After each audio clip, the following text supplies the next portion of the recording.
Hello, I'm going to be doing a review on my recent trip to Egypt, and this was called the Pharaoh's Nile Cruise Adventure, and I booked it on Tour Radar. And I was traveling single, and it cost about $1,395 as a single, or it would have been about $1,000 for double occupancy. So traveling in Europe is still fairly affordable. But let's get to the big elephant in the room, which is, should you be traveling to Egypt at all? So at the time of this video, there was a major war going on in Israel, and Israel is just right next door to Egypt. And, my friends were advising me, not to go, cancel your trip. And I think that those concerns are just largely overblown. So the border with Israel is very, very far away from Cairo, and it seems unlikely that the conflict would involve Egypt in such a way that it might interrupt your travel plans, like shutting down the airports, preventing you from getting back, or creating unrest in the area. And so I've been in here for a week, and I just really have not detected anything other than business as usual here in Egypt. There was, nothing about anyone hating anybody, about traveling or hassling, U.S. citizens or anything like that. I didn't see any protests. It all seemed perfectly safe to me. So, and Egypt has not been like the highest safe place. The travel advisory remains to be, to reconsider. But having gone here, I said, yeah, it's very safe. The concerns are overblown, but you have to consider your own risk tolerance. Okay, so having said that, I did decide to go on my trip, and so the first thing is that all the transfers are included.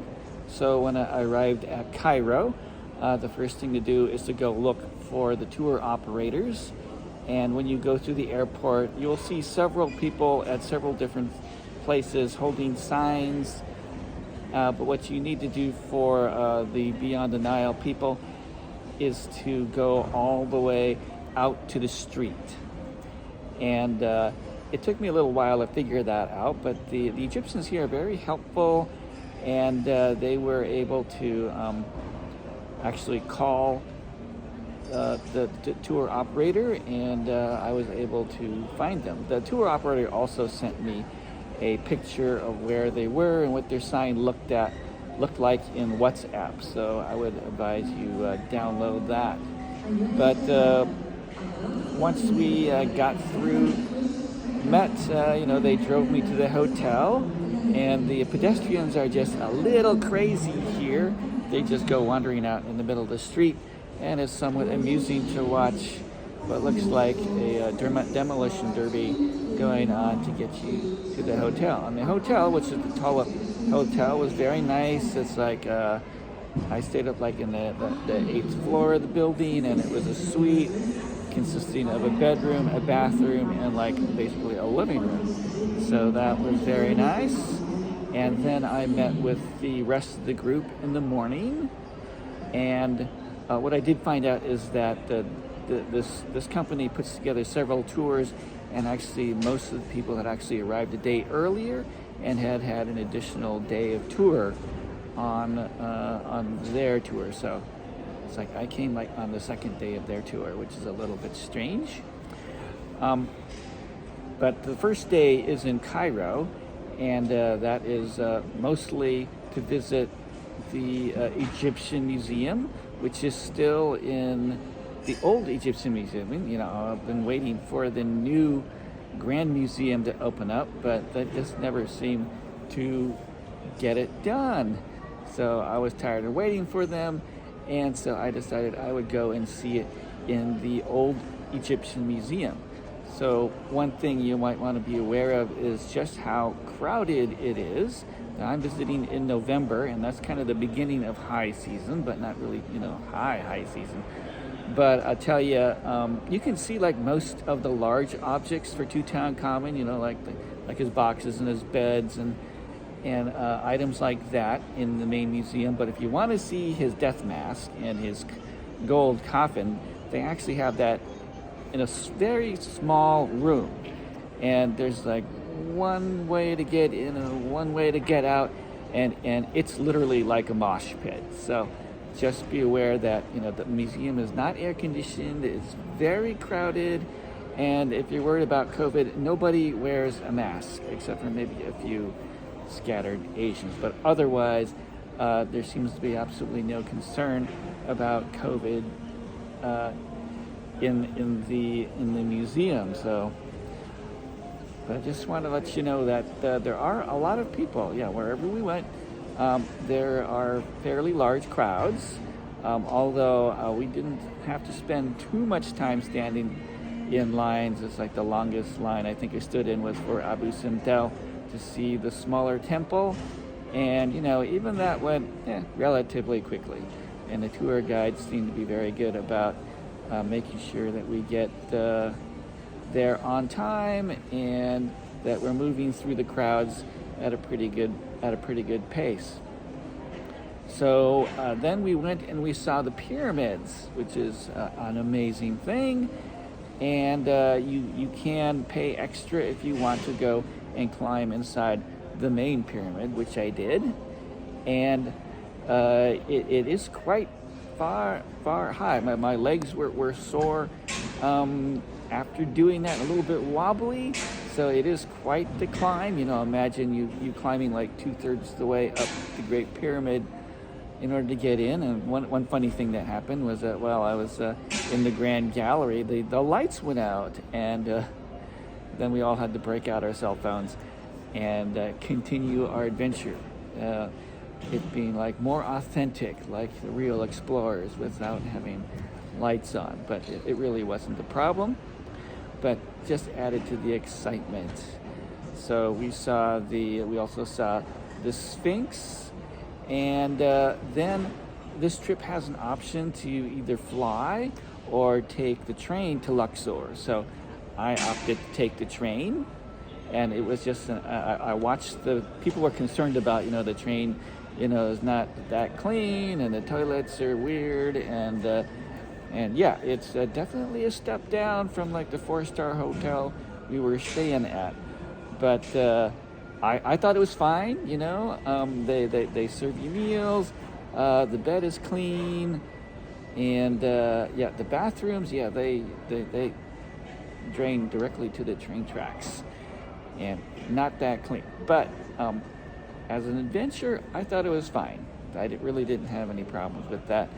And the people there made sure that I got on the train. They stayed with me actually the whole time before the train came, and they found the guys there, the tour operators. They seemed to know like everyone. It's like as soon as we got there, he talked to the police, and the police took us directly to a cafe, and he knew the cafe guy, and he sat us down at a table which was reserved for us, and we waited for the train there. So I thought that was a lot of very personal service to make sure that I got on the train. It's like the guy there, somehow got to the very front of the line and got me in first into the train, and so everything there went fine. And then in the morning, I met back up with the group. When the train arrived, the tour operators were right there to pick me up, take me private car back to the group. And so then we started the cruise. So the boat that I was on was something called the Nile Quest, and you could book and get basically any one of these ships that's available. And I suppose if you wanted to do a specific ship, you could ask them about that, and they could tell you. But from what I can see, A lot of these ships are pretty much the same, and they're pretty high quality.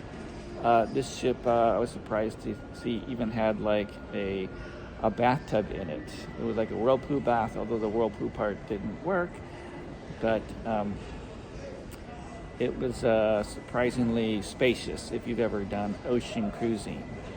And the buffets, they typically have 6 trays out there. You know, the first one being rice, and the second one being some meat dish, and the third one being a vegetable dish, kind of thing, every single day for lunch and dinner. And just about every meal is included in this tour, so you barely have to put out any money for any extra food. And yeah, if you're worried about if you get a seasick or something like that, no, it's perfectly smooth. You can hardly, even when you're underway sailing down the Nile, you can barely tell that you're on the water. There's really no rocking at all. So if you're at all concerned about seasickness, I would not. It's very different than an ocean-going cruise.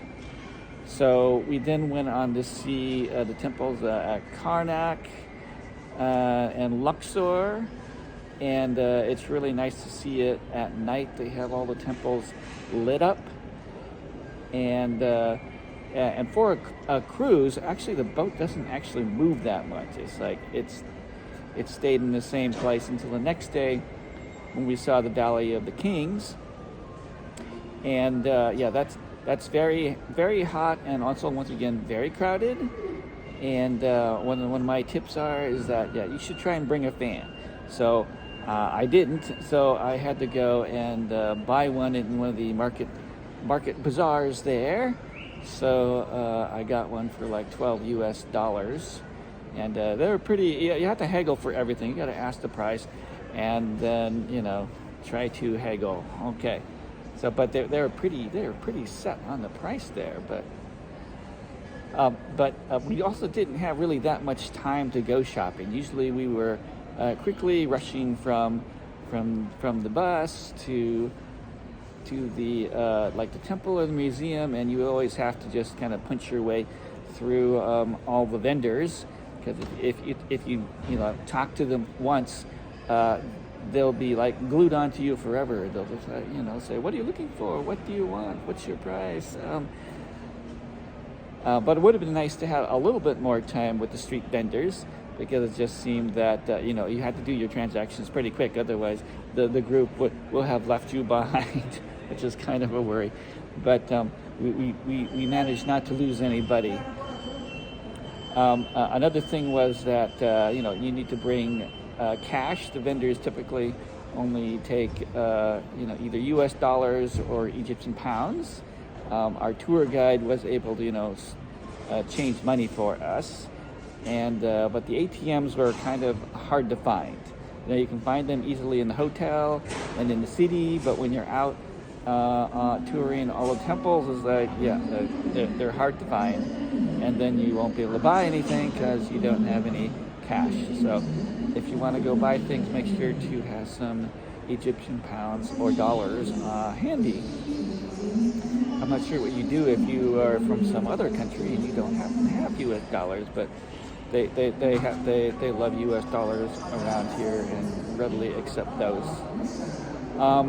But it is just a lot of temples, and you need to take pictures. I think when we went to like Kam Obo, I think there were some mosquitoes, so you might want to bring along either some afterbite or some mosquito repellent for that. But generally speaking, there weren't too many. I mean, there are some annoying flies, so maybe it would be handy to have like a fly swatter, a small collapsible fly swatter of some sort. And what else would have been helpful is like I had to buy a fan, but maybe I could buy one of those USB battery powered fans.